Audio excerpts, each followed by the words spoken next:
Hi there, I'm Debra Corey, and I'm the co-author of Build It, the Rebel Playbook for World-Class Employee Engagement. And I am here today with Trent, who is the Managing Director of Xero in Australia. Welcome.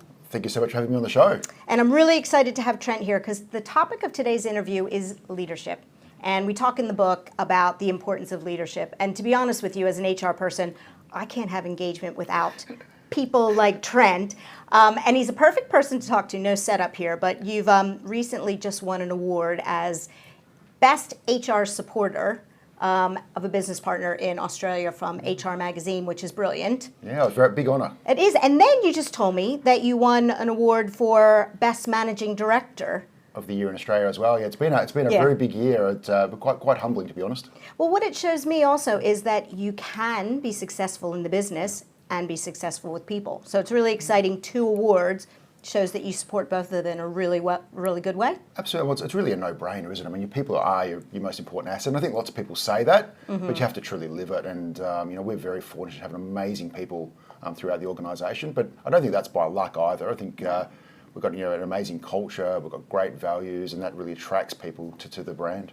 So you said that it's important, but why do you think it's important? What have you seen the difference than having engaged people in the organization do for you as a business leader? Yeah, I think, times have definitely changed as well. I think the days of, control, we used to basically control people more than anything else, that's gone. And that was really about almost protecting you from the 5% of people that wanted to do the wrong thing. The reality is, I fundamentally believe most people want to do the right thing. They want to do a great job. They want to work for purpose. They actually want to make a difference.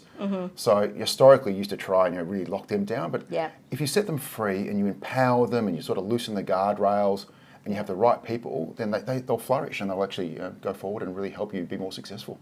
I think you're right. There's this great quote in the book from Patty McCord, who was the former head of HR at Netflix, and it says, if you stop pissing your employees off so much, they'll stop suing you so much. That's actually a really good line. It hasn't gone that far, but that is a very good line. You'll have to use that one next time. So I'll claim thank you for that, own. Patty. Yeah. Great. So maybe you could talk a little bit about what you've done at your company.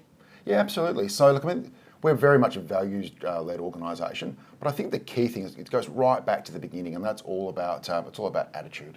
So the one thing I really look for is attitude when I'm hiring. We've got quite big now, so I think when I started 4 years ago, we had about 40 people, and we've now got about 360, give or take, in Australia. And up until recently, I was pretty much still interviewing every new starter. Right. I've had to sort of delegate a bit of that, unfortunately, now, as much as I love meeting people on the way through. But I think the thing that I was always looking for was great attitude. Because my view is that you can develop skills and you can acquire knowledge, but you can't build great attitude. You've either got that or you haven't. Yeah. So that's something we've always looked for, and that's really, I think, really helped us. And then, of course, we're very big about our values. So my view is, if you have great values, you don't need many rules. How do you assess that in an interview? Because those are the types of things that are a bit intangible. It is intangible, and it's kind of, I think you have to rely a little bit on gut feel. So there is a bit of gut feel about it as well. But really what you're looking for is enthusiasm. You're looking for someone with a sense of purpose. I mean, you can always find people that want to work for money. And whilst money's important and we all need to earn a salary and, you will get rewarded, but you can't, you want more than that. You actually want people that actually want to be at your organisation because they think they can make a difference, or they really want to be part of something that's going on. So that's really what I'm looking for. So someone with great enthusiasm, people that want to be part of a journey, something exciting that's going on, and someone that really sort of shares our core values as an organisation. And it's interesting because when we were setting up, I was chatting to one of the employees and I asked him what were the things that were that he likes the most. And it was the people. Oh, wow. It was the purpose. Great. And it was the place, because you just moved into the office. I said it was the 3 Ps. He loves the new office, so well done on that. It's so nice to hear that. I mean, you're only as good as your people. And I said that earlier, and to me, it's the 1% of the stuff they do. And things that really blow me away are quite often those little things. So quite often when people are coming in for an interview with me, they'll sit with me afterwards and they'll say, as we're interviewing, they'll say, I just want to say that 8 or 9 people have asked me at reception if I'm okay. Can they help me? Can they get me a drink? Can they do something for me? And I think that's the little things that make a big difference in an organisation. And you have to earn that. You can't fake it. You can't do culture workshops for that. You have to actually really earn it. And I'm really pleased with the way that our people have really taken to our values. So how do you convince leaders to embrace that? Because a lot of times people think it's HR's responsibility. We're the guardians of culture and values, and like we have a magic wand that we're going to say you're going to live the values. Any tips on what we can do with our leadership team? So I completely disagree with that to start with. So, good. I do too. Yeah. So it's got to come. It's got to come from leadership. So everything comes from the top and also comes from the bottom. So it actually comes from both ends of the spectrum. So it can't just be the top doing it as well. It's got to come up from below as well.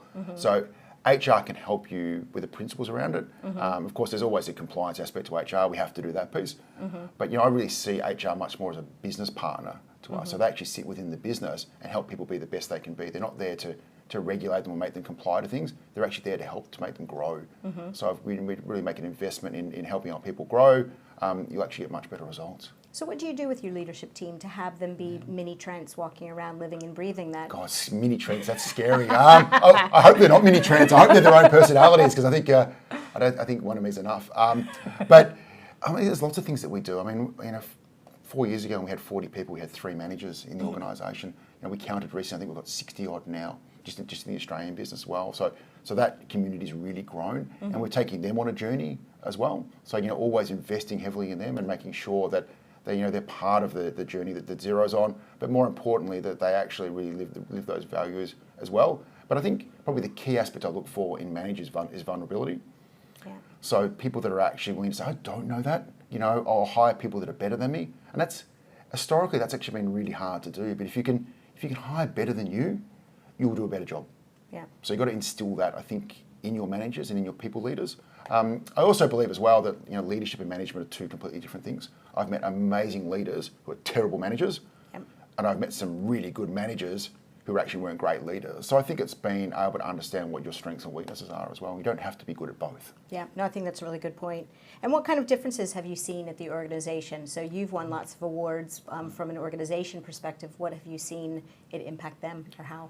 So probably actually, we have actually won a lot of awards this year. Yes. We won an award last week as well, which you probably don't even know about, but it was by Hired, Hired, the platform. Yep. They actually recognised us as the most desirable employer in Melbourne. Fantastic. Excuse me, which is absolutely fantastic. So that's actually testament to all the hard work our people have done. So that wasn't survey-based, it wasn't popularity-based. It was actually, we now are an employer of choice. And that's been a long journey, but once again, as I said before, you can't fake that. So that's probably the most pleasing thing that's happened to us from at least from a recruitment perspective, which means we now get the pick of the great talent. Yes, which is what you want. So then it just continues to grow. Yeah. Well, and these days everybody's talking about companies on a social perspective, so you need that great image out there in the workplace, especially as a company like yours that's growing and growing.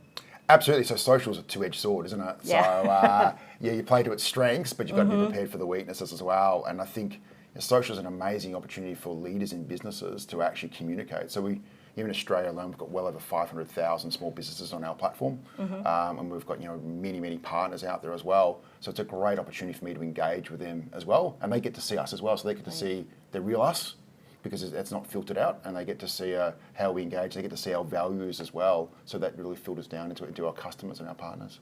Well, we felt the culture of your company as soon as we walked in, with where you had a place to hang your bikes, and then the scooter right by the front door. Oh, fantastic. I mean, that says something as soon as you walk in the door, what is it about your company, and how do you actually operate? Yeah, we want to have a bit of fun, don't you, as well? I mean, I think, work can be a serious place, but it shouldn't have to be serious all the time. I mean, let people have a bit of fun, and you'll see their character and their personality come out. Now, you said, back when you said that you won the award in Melbourne, you said it was a journey. What's the journey been like? What have you seen in the last 4 years getting to that point? I think it's an ongoing journey, isn't it? I mean, I think we're always learning. I think if I stopped learning, I'd go and do something else. And I think people always continue to surprise you as well. Yep. I mean, that's the thing about people are people by their very nature, so they can be a little bit unpredictable from time to time, but it's also very rewarding as well, looking after them. But the journey has been very much, one of, as you've gone from like 40 people to sort of mid 300s in Australia, the thing is, how do you actually maintain what made you special in the early days and scale it? It's been the same with our customers. I mean, in 2009 we had 2 customers in Australia, two, and now we've got over 500,000. Wow. So how do you actually make them feel how do you make the 500,000 of first customer feel as special as number 2 did, or number 1 did back in 2009. And that's all about scale. So the only things that really truly scale, I believe, are values and behaviours.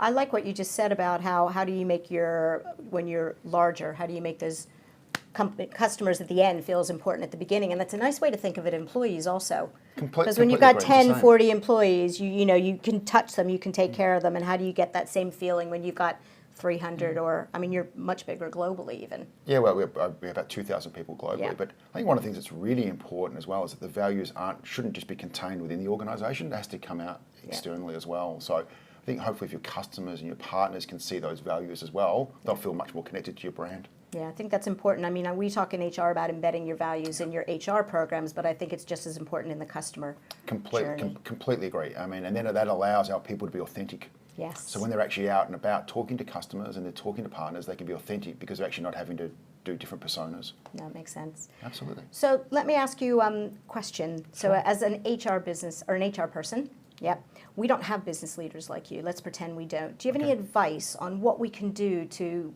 I won't call them mini Trents anymore. How do we create people who are engaged as you? Because it's absolutely important to have this partnership to get on that journey. So I don't think there's a silver bullet. I think it's actually, and I think it's really quite basic. So I think people overcomplicate things. I think the sign of a great leader is someone who takes something inherently complex and makes it simple.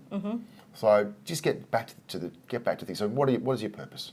So number one, what's the purpose of the organisation? Why does everyone get up on a Monday morning and go, I want to go to work today because I'm actually making a difference? So think about what your purpose is. And that can be hard in some organisations, but I think number one, you have to have a really strong purpose. I think number two, and I mentioned this earlier, is hire for attitude. Yes. I think all the stats are telling us these days people are going to have many different careers over their journey now. So they're going to have many careers, and we're going to be doing lifelong learning now. It's not just about doing a degree and then going to do that for your entire journey. You need to be able to manage change and be open. So the thing that will stay consistent is great attitude. So I think hire for attitude is really, really, really, really important. And that's kind of, and then I think the last one is just making sure you actually understand and define your values. But as a leader, you have to live them. Yeah. So I quite often say to people, if I was ever to push into the coffee queue in the morning, which I wouldn't do, they should tell me to go and bugger off. No matter who you are. No matter who you are. Yeah. So I think we talked about this a little bit previously when we had a chat, but my view is we talk a lot about the what in organisations, about what we do. The reality is what I do on a day-to-day basis is very different than a lot of other people, but we all play a very important role. But how we go about it should be the same. So there should be no hierarchy in the how. I'm a big believer in that. And that is a big shift, as you said at the very beginning, about leadership. Leadership used to be command and control. Correct. And we've moved away. Thank goodness we've moved away from something like that. What's interesting, though, is we bring people in here. As we've got bigger, we're getting some amazing talent coming through. So we're very fortunate. But we are attracting some great talent out of some larger corporates. And I get a little bit disappointed that's actually not happening out and about. So I think we are a little bit of an edge case, but I'd love to see that come through. I've got teenage children, and I hope they're working in environments where they can actually be, set free to a degree and be the best they possibly can. And as a business leader, is there any language that we should or shouldn't use in HR to help and to work with you better? Because sometimes I feel like in HR we use these words which just, puts a divide between us just the way that we speak. So I talked earlier about business partner. So I think you have to be embedded in the business. So you have to actually, we're there to support and help grow the people, which is the most important asset. So that means you need to have an understanding of the business. It's gone to the day where it's an isolated, dark corner of the office. You shouldn't be doing that anymore. You actually want to be part of the overall business. So I firmly believe you should be embedded into the business. And I look at my leadership team, my senior leadership team. My view is that any one of my leadership team should be able to do each other's job. So when they're together, their primary team is that team. Yeah. That's where we work together. So just as important as a person who heads up people and experience, as is the person who heads up sales, they should be able to swap. They should know enough about each other's business to be able to swap across. I think it's really interesting because previous company, when I was on the leadership team, I would jump into business conversations and they'd look at me as an HR person and thinking, go back into your corner. But it's like, no, I've got a different perspective on it. So it's nice to hear you say that. And quite often a unique perspective because you're actually not in it every day. So sometimes, what is very obvious could be right here in front of us, but we can't see it because we're too ingrained in it. Whereas having someone else who's, smart and get them involved in the conversation makes perfect sense. And where I am right now, that's exactly what we do. And I actually look forward to the perspective from the business on my HR programs because, again, you've got a different perspective than I do. Completely agree. And people throughout the organisation, so it absolutely makes sense.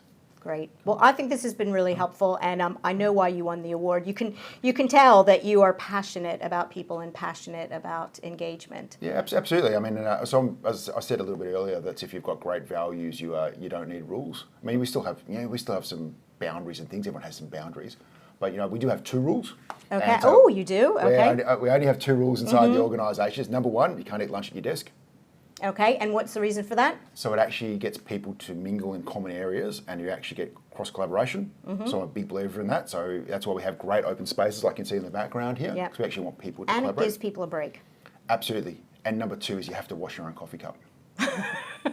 So those are the secrets to the success. Wash your own coffee cup and don't eat at your desk. That's my only 2 real rules. And the coffee cup's all about ownership. Yeah. That's really what it's about, is that if it becomes somebody else's problem, then you don't own it. And that's a 1%er. So you start there and then it escalates. So we want people to actually own things. So that's how actually we really drive that. But there's sort of subtle cues as to your culture and your values, just those little rules. Yes. It says something about who you are as a business. I'd actually love not to have rules at all. We should call it something else. But those are more fun. We'll come up with a new name instead of rules, but yes. Yes, but you understand where we're going. Yes. Yeah. Fantastic. No, that's great. Well, thank you very much for that. You're definitely a rebel leader, which is good. We're looking for people who are trying to do things a bit differently and get the results. And that's what you're showing, is that you can be a rebel, you can be successful. So what should these people do to be more of a rebel? I've never been called a rebel. You're a rebel, yeah.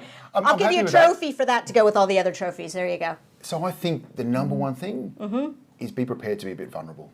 So I think most people actually have that internally within them, but they're almost a bit scared to bring it out because they're scared of the consequences. So as soon as you become scared of the consequences, you don't bring your full self. So you want to bring your full self to whatever you might be doing. And I think the key thing is to allow yourself to be a bit vulnerable. You'll connect better with your people. And it'll actually allow you to really grow. So create a culture of vulnerability, Correct. Whatever you can do to do that. And if you don't have that culture right now, role model it yourself and show people. I think you're right, because being a rebel is making mistakes. Exactly it's not mistakes, it's learning. Opportunities to do better. Exactly. I have to stop saying the word mistakes. So yes, I think it's about growing and learning, and that definitely will help you be more successful. Yeah, because you look historically, I think if people were scared to make mistakes in organisations, you made a mistake, you were basically out. You were done. And how does that create a culture of innovation? It's fear. That's how you get disrupted. Yes. Because you're actually not innovating fast enough. And your innovations comes from your people. It does. That's where it comes from. It doesn't come from technology. There's this view that it comes from technology. Yep. It comes from your people. Oh, it does. And you need an environment that actually allows that to happen. Great. So go out there and be a rebel. Your turn. Absolutely. Go out there. Go out there and be a rebel. Fantastic. Thank you. Thank you so much. It's been a pleasure. Thank you. Thank you.